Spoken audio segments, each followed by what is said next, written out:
Ah, les Youngtimers. Ça fait 15 ans, si ce n'est plus, que ce mot est entré dans notre vocabulaire, mais depuis les années 2020, sa popularité a explosé. Aujourd'hui, c'est le terme à la mode dans le monde de l'automobile ancienne. On a des magazines dédiés, des événements dédiés, des podcasts, des chaînes YouTube. Mais sait-on vraiment d'où vient la notion de Youngtimer? Puis d'abord, qu'est-ce qu'on entend par là? Est-ce qu'on peut véritablement le définir? Et est-ce que ça ne serait pas en train de changer notre rapport à l'automobile ancienne?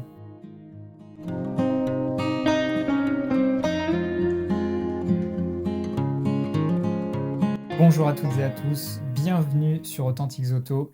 C'est avec ces questions en tête que je vous propose aujourd'hui d'explorer la notion de Youngtimer. Pendant plusieurs semaines, j'ai mené l'enquête pour retracer son histoire et son évolution. J'ai interrogé différents experts de l'automobile ancienne, que ce soit en France ou à l'étranger, qui m'ont apporté leur point de vue pour qu'on puisse ensemble mieux comprendre d'où vient la notion de Youngtimer, comment elle a évolué et qu'est-ce qu'elle veut dire aujourd'hui. Vous allez voir qu'on va parler économie, juridique et même sociologie, car les Youngtimers nous disent beaucoup sur notre rapport au monde. Mais rassurez-vous, c'est avant tout la passion automobile qui me guide ici dans cette vidéo. Avant d'entrer dans le vif du sujet, je souhaitais remercier vivement toutes les personnes que vous verrez ou non dans cette vidéo et qui m'ont accordé leur temps, leurs explications. C'est vraiment grâce à elles que j'ai pu avoir un panorama aussi approfondi de la question, donc vraiment un grand merci à tous. Bon, premier constat, Youngtimer n'est évidemment pas un mot français, et c'est pas non plus chez nous qu'on a commencé à l'entendre pour la première fois. Il semblerait qu'il faille se diriger plutôt vers l'Allemagne ou les Pays-Bas pour rencontrer les premières occurrences du terme. Dès le début des années 2000, c'est-à-dire il y a environ 20 ans, le terme apparaît en Allemagne. Cet article du journal Der Spiegel, daté de juillet 2004, nous explique l'attrait nouveau des jeunes pour ces autos considérées à l'époque comme pas franchement sexy, par exemple Ford Granada, Opel Record, et on peut y voir le terme de Youngtimer apparaître là, juste ici. Bien sûr, le terme n'a pas été inventé par ce journal généraliste, mais le mot a dû commencer à circuler parmi ces nouveaux amateurs d'anciennes à cette époque. In Germany, it has been like a thing since like the early 2000s, I would say. I think I've heard it when I was small kid, to be honest, because my dad was talking about it.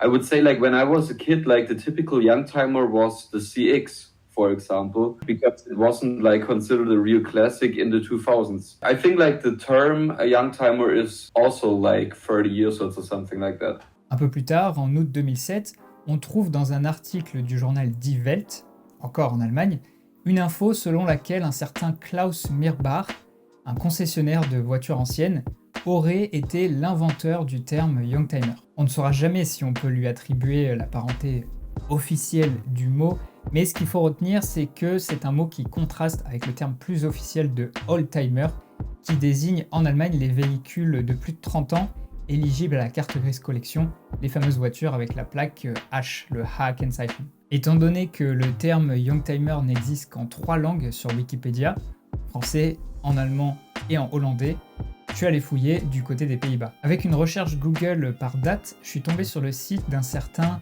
Youngtimer Touring Car Challenge, une sorte de championnat amateur de course de voitures anciennes qui a été créé en 1993, ce qui en fait, d'après mes recherches, l'occurrence la plus ancienne du terme Youngtimer. On peut lire sur le site que les participants pouvaient courir avec leurs autos de type Mini, BMW 2002, Volkswagen Golf ou encore Alpine, des voitures qui avaient 20 ans, 30 ans à l'époque et qui avaient eu un certain succès en course. Aujourd'hui, ce petit championnat est toujours actif, mais ça ressemble plutôt au Mans classique étant donné les voitures qui participent, plus vraiment Youngtimer donc. Fait intéressant, de nos jours, nos amis hollandais ont une vision assez spécifique, assez unique de la notion de Youngtimer, puisque aux Pays-Bas, rouler dans des voitures de plus de 15 ans permet aux professionnels de payer moins de taxes. In the Netherlands, I have the idea that it sort of traces back to a business purpose for a vehicle. Because in the Netherlands, we have a law that if you have a car that is 15 years and older, you can deduct a certain percentage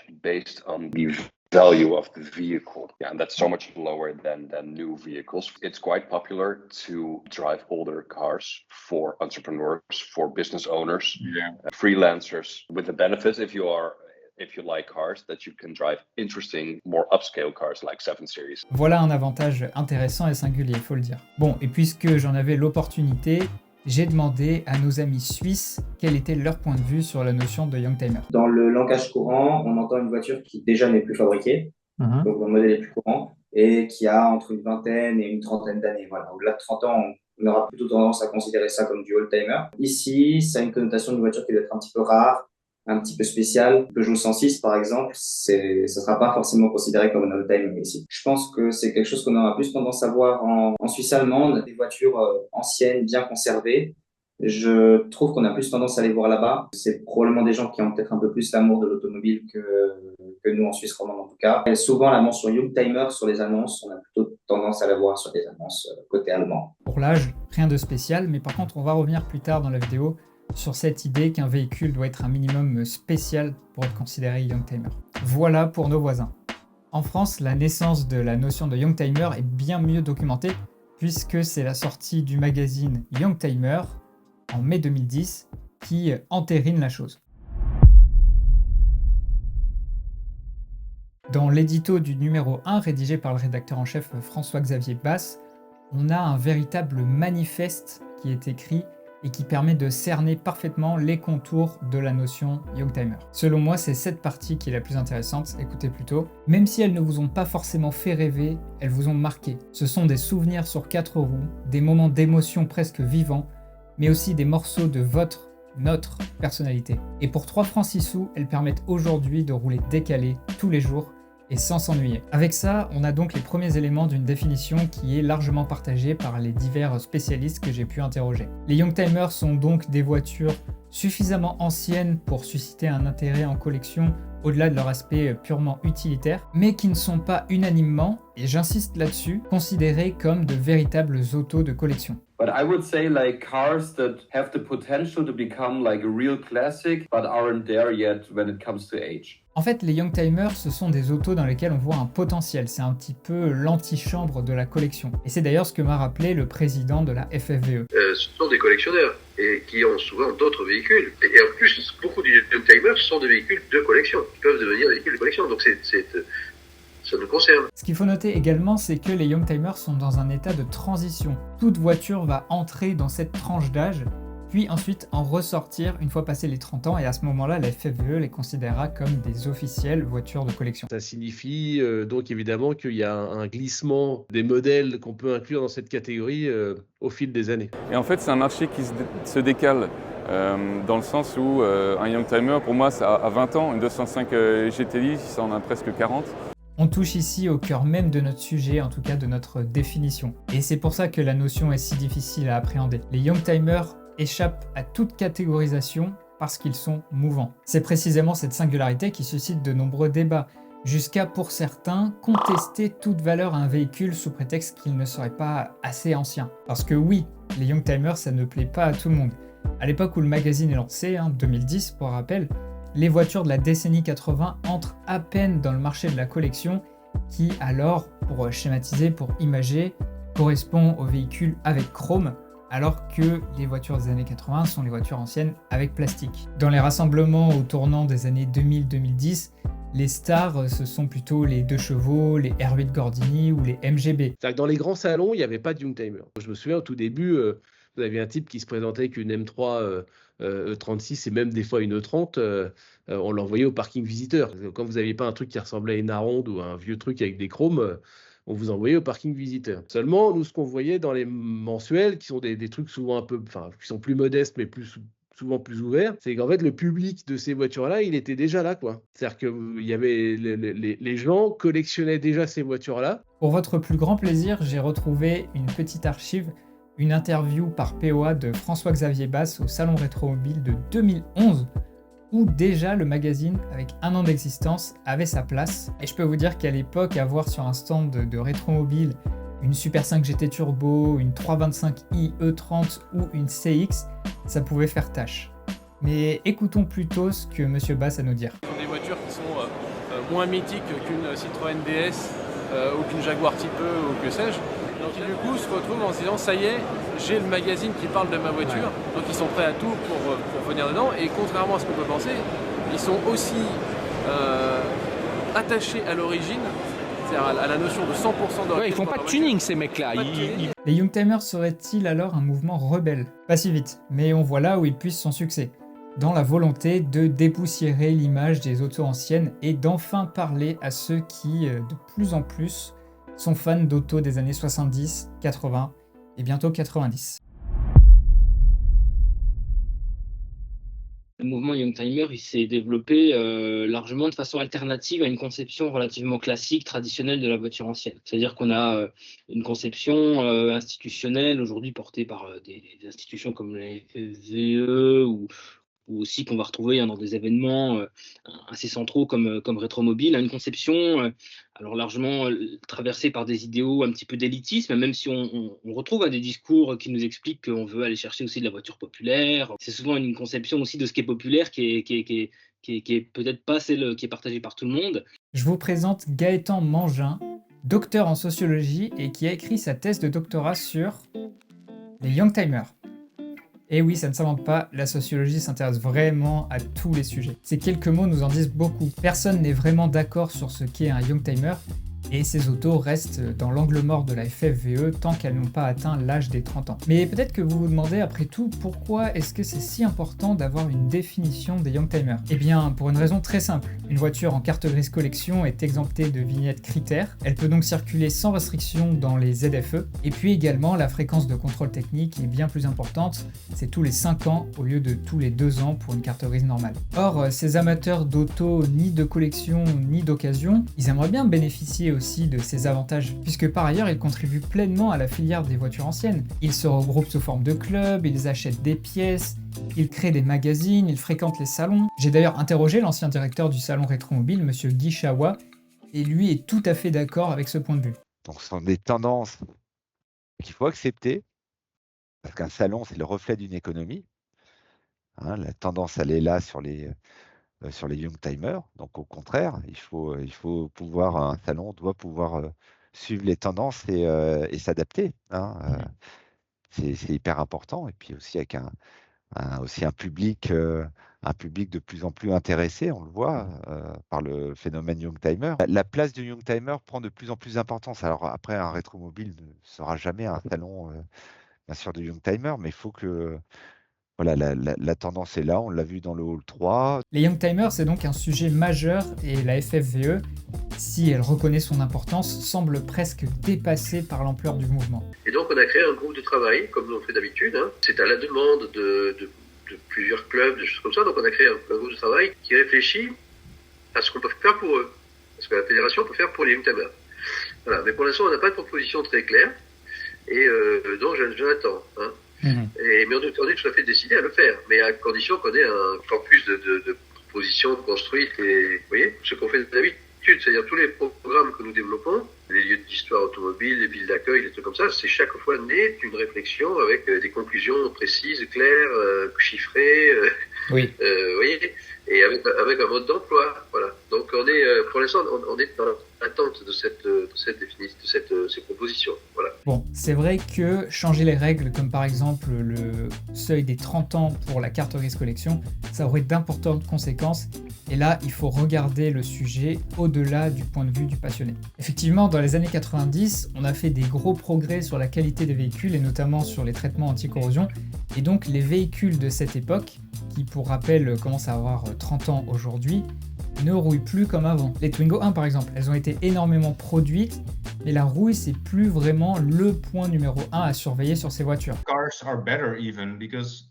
cars from the 90s are pretty solid rust-wise. It is easier to keep a car up and running, but also still, if you have like an old 5 Series or an old 7 Series and you have to buy the parts from your dealership, it's going to be expensive anyway. But still, it's easier to keep them up and running than, I would say, 20, 30 years ago. Du coup, de ce point de vue-là, on pourrait comprendre la frilosité des pouvoirs publics à faire rentrer ces autos de plus en plus récentes dans le monde de la collection, puisqu'il y en aurait de plus en plus. Or, ça ne favorise pas les objectifs de renouveler et de rajeunir le parc automobile roulant, parc automobile qui d'ailleurs vieillit de plus en plus en France. Mais alors, de la même manière que les voitures qui ont 30 ans continueront de grossir les rangs des cartes grises collection, Est-ce qu'on va avoir des Youngtimers à l'infini? Si moi je roule dans 20 ans en Clio 4, est-ce qu'on pourra dire que je roule en voiture ancienne? L'avenir de l'automobile en général, notamment écologique et juridique, nous le dira, mais nos voisins hollandais ont une petite idée sur la question. This period, like 2009, 2010, is sort of the tipping point of where cars and older cars are sort of okay-ish and maintainable. After that, is it getting better? I don't know. If we look at modern cars now, in my opinion, it's going to be almost impossible to maintain them and work on them yourselves. Dans mon enquête, ce sont les seuls à avoir abordé ce sujet qui est pourtant très important. Les voitures modernes deviennent de plus en plus complexes à envisager en tant que hobby parce qu'elles sont plus difficiles à entretenir, notamment du fait que le logiciel supplante de plus en plus la mécanique. Au contraire, on l'a dit, rouler en Youngtimer, c'est avant tout faire circuler des pièces détachées, se débrouiller par soi-même, et une bonne partie des échanges autour du sujet concernent d'ailleurs la mécanique. Pour nuancer tout ça, on peut se dire qu'à chaque décennie, les contemporains des voitures neuves, surtout celles de grande diffusion, n'imaginaient pas du tout les voir un jour collectionnées. C'est un peu une boucle qui n'en finit pas. Mais j'aimerais par contre apporter un point que personne n'a curieusement abordé pendant nos discussions, le décalage de positionnement. Rouler en Youngtimer, on le sait, c'est rouler décalé, mais décalage ça veut pas forcément dire avoir des décennies de retard. Autrement dit, je considère personnellement certaines voitures très récentes comme Youngtimer parce qu'elles incarnent selon moi une idée complètement anachronique de l'automobile. À la fin des années 2000, début 2010, donc autrement dit il y a pas longtemps, on avait encore des petites sportives atmosphériques, des V10 diesel dans les SUV. Aujourd'hui pourtant ça semble complètement impensable. Peu importe si on adhère ou non, mais les révolutions électriques et logicielles de ces 5 dernières années rendent toute voiture thermique normale directement datée et l'accélération technologique permanente risque d'aggraver le phénomène. Et ça c'est sans parler de l'évolution drastique de la manière dont sont construites les gammes aujourd'hui. Bref, ce décalage fabrique aussi selon moi le Youngtimer. Bon, il y a une question qu'on n'a pas encore abordée. Dans la tranche d'âge des véhicules qui nous intéressent, est-ce que toutes les autos qui en font partie sont pour autant des Youngtimers? Attention, énorme sujet que j'ai envie d'appeler un marronnier étant donné sa récurrence. Les équipes du magazine, par nature et par effet de cadrage, vont mettre en avant dans leurs essais les modèles qui, selon eux, méritent le terme de Youngtimer. Mais, toujours dans un esprit rebelle et par souci d'ouverture, un éditorial de Monsieur Bass en avril 2012 a posé un sujet sur la table, celui du diesel. Et dans la thèse de Gaëtan Mangin, on peut lire ces mots. L'édito défendait alors le point de vue de François Xavier qui défend d'une part l'ancrage historique de ce type de véhicules qui font partie de l'histoire de l'automobile et dont l'essor coïncide justement avec la période Youngtimer, mais fustige d'autre part une forme d'impureté mécanique, celle des engins lourds et laborieux, locomotives, camions, tracteurs, groupes électrogènes, bateaux ou encore engins de travaux publics. Nulle notion de plaisir mécanique là-dedans. Et c'est dans cet état d'esprit qu'on collectionne avant tout les versions les plus spéciales et les plus sportives des Youngtimer.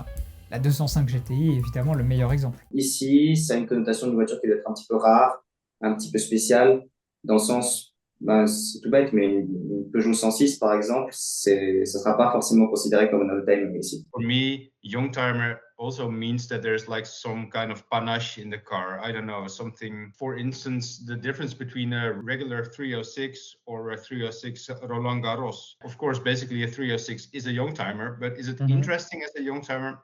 I wouldn't say so. It has to have something quirky or luxurious. Personnellement, je suis pas d'accord avec ces positions, et en tant que grand fan des voitures à pare-choc plastique, je vous renvoie par exemple à la restauration amoureuse de la 306 XND par mon ami Adelin. Et d'ailleurs, je pense qu'on assiste à une évolution des mentalités à ce sujet, aussi bien sur les réseaux sociaux que sur le terrain, typiquement dans les parkings d'époque auto. Les autos ultra basiques ou bien même cœur de gamme suscitent un nouvel intérêt, surtout lorsqu'elles sont dans un superbe état de conservation. Aujourd'hui, on prend plaisir à redécouvrir les underdogs comme la Mercedes 400e ou la Super 5 TSE qui étaient longtemps restées dans l'ombre. Mais pourquoi ça? Eh bien, réponse toute simple, le prix des Youngtimer a explosé. Eh oui, il fallait bien qu'on finisse par parler d'argent. Vous n'êtes pas sans savoir que la 205 GTI et plein d'autres modèles ont vu leur cote augmenter de façon stratosphérique, et un peu ridicule pour certains, il faut bien le dire, ce qui exclut pas mal de personnes, à commencer par les jeunes de ma génération. La BMW série 3 des années 80, c'est celle-ci, qui devient de plus en plus difficile à trouver en bon état d'origine, donc ça je pense qu'il faut les sauver tout de suite, parce qu'il y en a encore qui partent à la casse assez régulièrement. 25i, ça vous tourne 4000 €, 325 D'accord. kg 30 comme celle-ci. Autant vous dire que ce que vous venez d'entendre, c'est fini. Forcément, avec les magazines, les émissions télé, les salons et surtout les réseaux sociaux, l'engouement a créé un véritable effet de mode qui a fait monter les prix de la moindre auto un petit peu ancienne et passablement propre. Dans les annonces, le mot Youngtimer est devenu un mot-clé un peu fourre-tout qui veut dire « je sais ce que je vends ». Et le marché s'y est pas trompé, hein. Depuis quelques années, on a des maisons de vente aux enchères prestigieuses qui se sont lancées sur le créneau des Youngtimers. Au-delà donc de vendre des voitures très anciennes, comme souvent des années 10 on va dire jusqu'au vintage, on s'est rendu compte qu'il y avait une vraie demande en fait sur le marché des Youngtimers, c'est-à-dire des nostalgiques, hein, vraiment parce que c'est un marché de nostalgiques, des gens qui voulaient vraiment acheter à l'époque et toujours maintenant de la 205 GTI, de la 1900 très belle, des Clio Williams, voilà ce genre de voitures-là. On s'est mis à proposer des voitures très belles, très fraîches si je puis dire, pour des ventes. On a eu des résultats, parfois on a eu des records du monde sur les modèles, on a eu des bons résultats. Récemment, en juin 2024, les résultats de la vente à Gut étaient d'ailleurs assez évocateurs. 41 000 € pour un coupé Audi Quattro, 28 000 € pour une 306 cabriolet, certes de la collection Peugeot, prototype unique, ou encore 26 000 € pour un SLK avec seulement 6 000 km au compteur. Et puis la présence au catalogue d'un Renault Espace 4 V6 ne trompe pas sur l'engouement pour les Youngtimers les plus récents, ceux des années 2000. Mais cette tendance à tirer le marché vers le haut, elle a quand même une conséquence qu'on aurait tendance à oublier. Le parc de 205 GTI en 2024, il est beaucoup plus sain, propre que ce qu'il était en 2010. Parce que quand vous avez une voiture qui vaut 4 500 €, vous peinez un peu à mettre, même si vous les avez, vous avez peiné à faire une peinture à 2 000 €. On constate même dans les événements qu'on organise à Montlhéry, etc., en collaboration avec l'UTAC, on voit bien que les voitures, elles sont en meilleur état en 2024 qu'elles ne l'étaient en 2010. Alors, est-ce que faire une bonne affaire, c'est devenu de plus en plus difficile? Est-ce que nous autres qui nous extasions sur les Clio 1 à pare-choc plastique, contribuons par notre passion à déformer le marché? On peut encore faire des achats Youngtimer à pas cher et avec des autos exceptionnelles. Avec un exemple ici des MG, on peut acheter une MG ZS en prix de départ, je dirais autour de 4 ou 5 000 € pour une auto qui roule bien. Donc en fait, le marché, je dirais, il faut creuser un peu. Voilà, faut sortir un peu peut-être des sentiers battus. On peut encore se faire un plaisir incroyable en conduisant des voitures très analogues, quoi. Vous l'avez entendu, il reste encore de quoi se faire plaisir et rouler décalé, à condition de faire preuve d'ouverture d'esprit et de mettre certaines stars de côté. Et les Youngtimers, c'est pas qu'une question de chiffres, de placement, de recherche du Graal. Il y a quelque chose de plus profond et j'y vois là un truc différent par rapport aux voitures anciennes traditionnelles.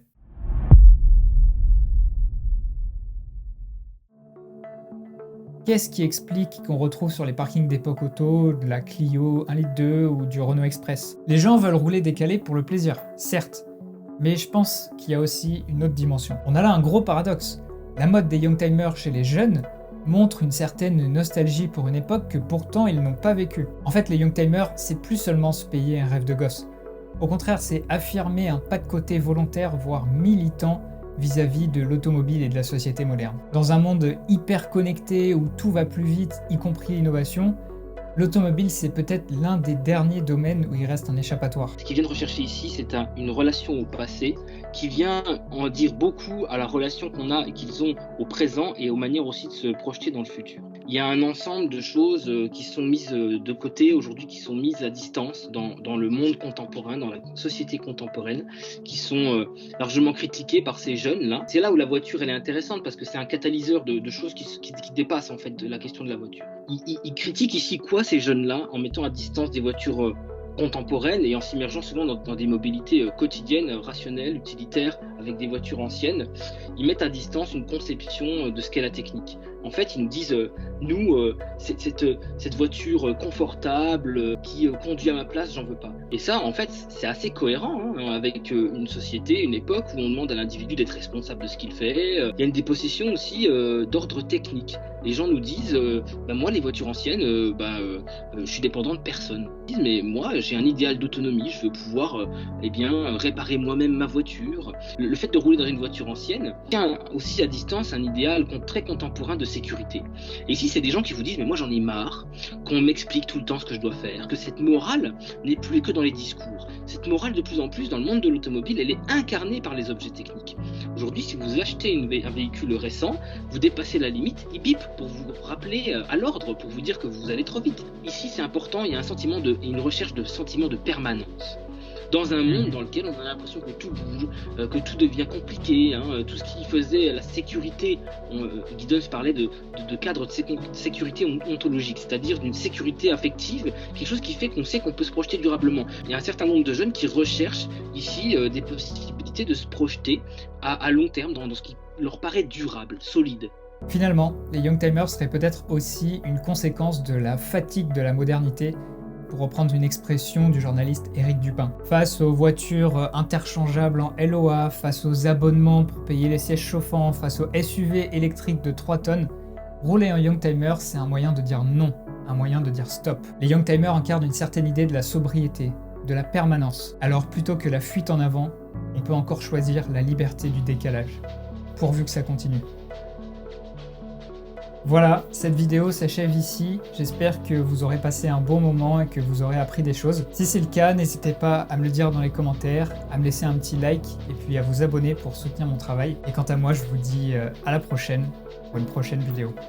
Allez, à bientôt!